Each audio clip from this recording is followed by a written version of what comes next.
Selamat datang di masa depan Indonesia. Sudah berkali-kali saya sampaikan bahwa kepindahan ibu kota negara ke Nusantara adalah bukan sekedar memindah gedung kementerian. Bukan itu. Bukan juga hanya pindah istana presiden. Bukan itu. Bukan juga memindahkan gedung wakil presiden ke Nusantara. Juga bukan itu. Bukan itu. Bukan fisiknya yang ingin kita pindahkan. Tetapi yang ingin kita bangun adalah budaya kerja baru, mindset baru, dan IKN sebagai basis ekonomi baru.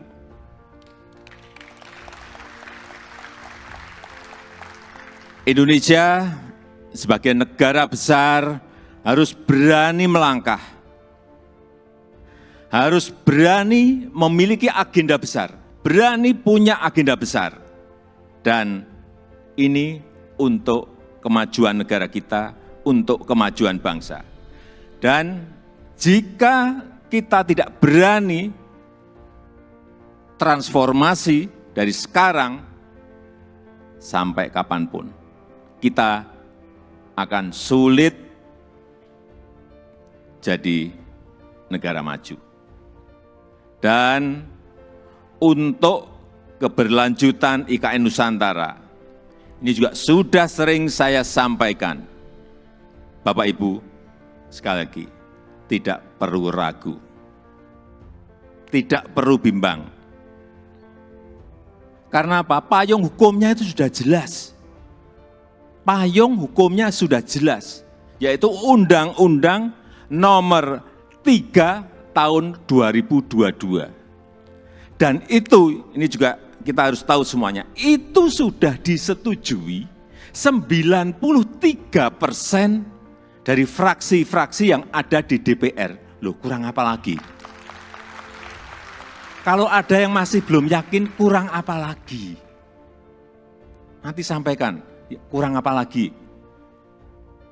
Jadi sekali lagi, sudah tidak perlu lagi untuk dipertanyakan.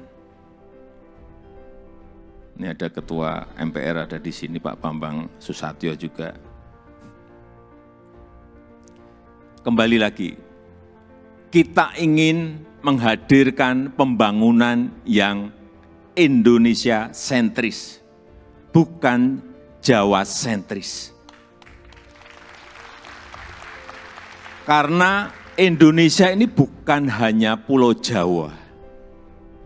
Indonesia ini memiliki 17.000 pulau, 514 kabupaten dan kota, 34 provinsi, yang terbentang dari Sabang sampai Merauke, dari Miangas sampai Pulau Rote. Dan ada tapinya, tapi saat ini 58% dari PDB ekonomi kita, dari ekonomi kita terpusat di Pulau Jawa, 58%. Kemudian populasi 56% atau sekitar 149 juta penduduk kita ada di Pulau Jawa, bermukim di Pulau Jawa. Betapa Pulau Jawa ini sangat terbebani dengan jumlah yang sangat besar itu. Itulah kenapa sering saya sampaikan, Indonesia perlu keadilan ekonomi. Sekali lagi ada 17.000 pulau, bukan hanya satu pulau. Perlu kesetaraan pembangunan, perlu pemerataan pembangunan. Ini yang ingin kita hadirkan, yaitu dengan membangun ibu kota Nusantara.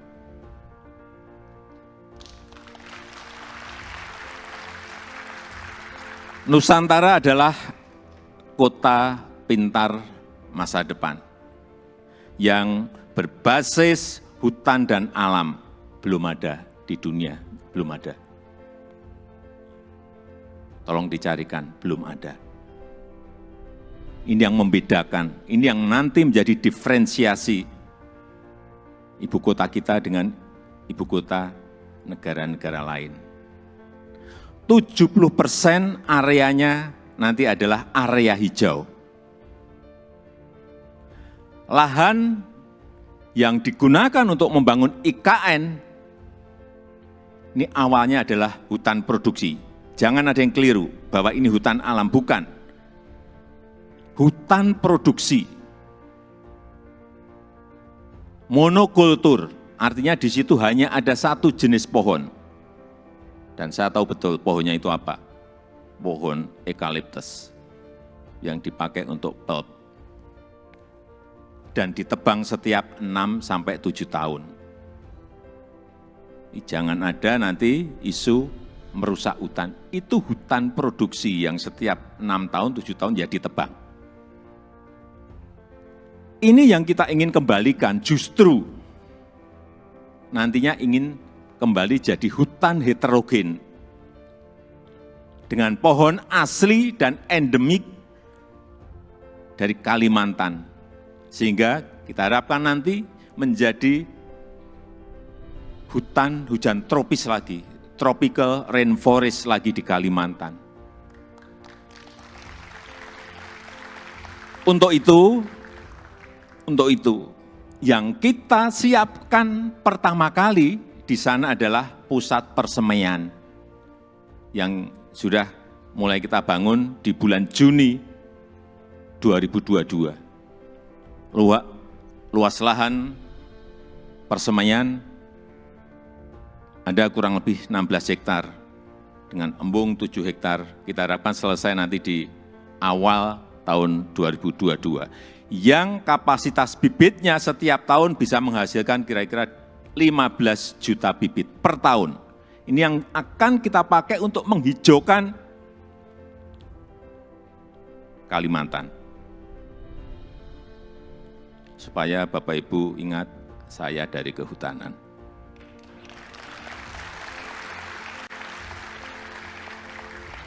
Saya waktu menerangkan di persemaian di Kalimantan, dari A sampai Z, ini pohon apa, ini pohon apa, ini pohon saya apa semua.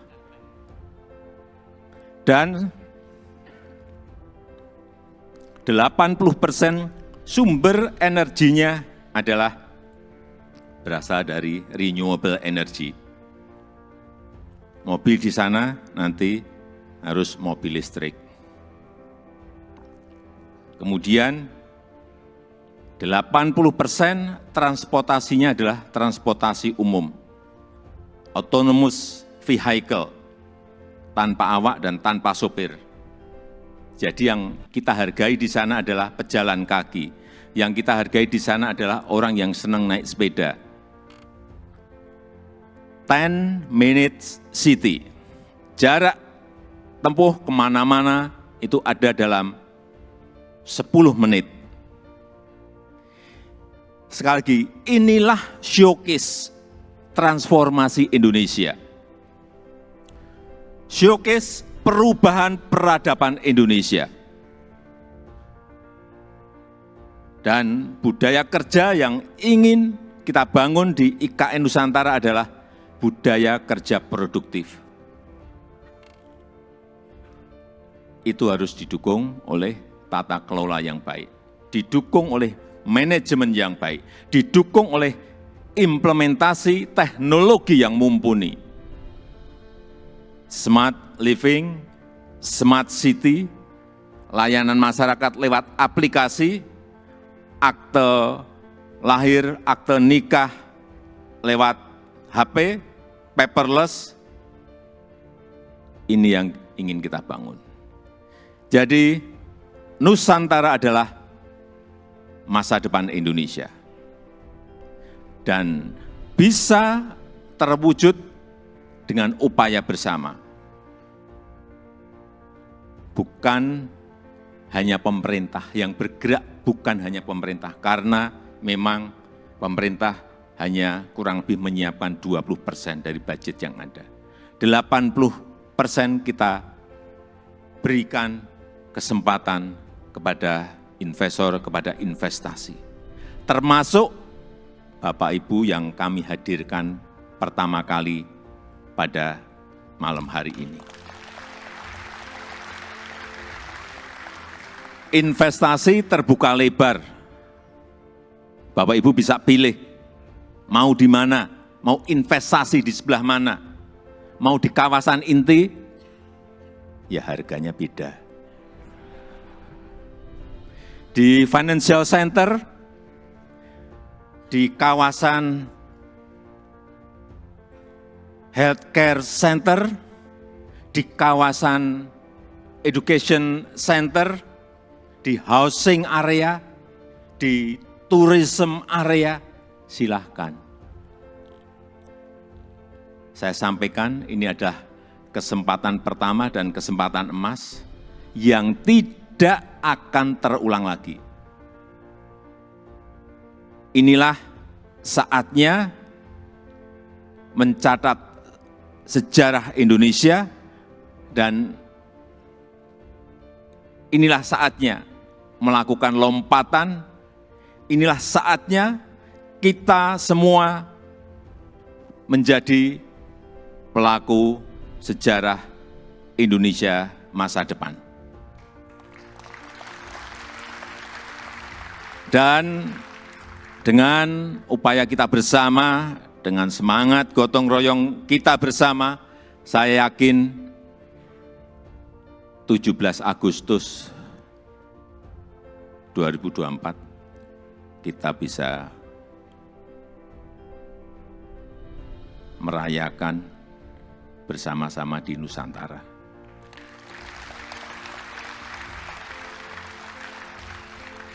Terima kasih. Wassalamualaikum warahmatullahi wabarakatuh.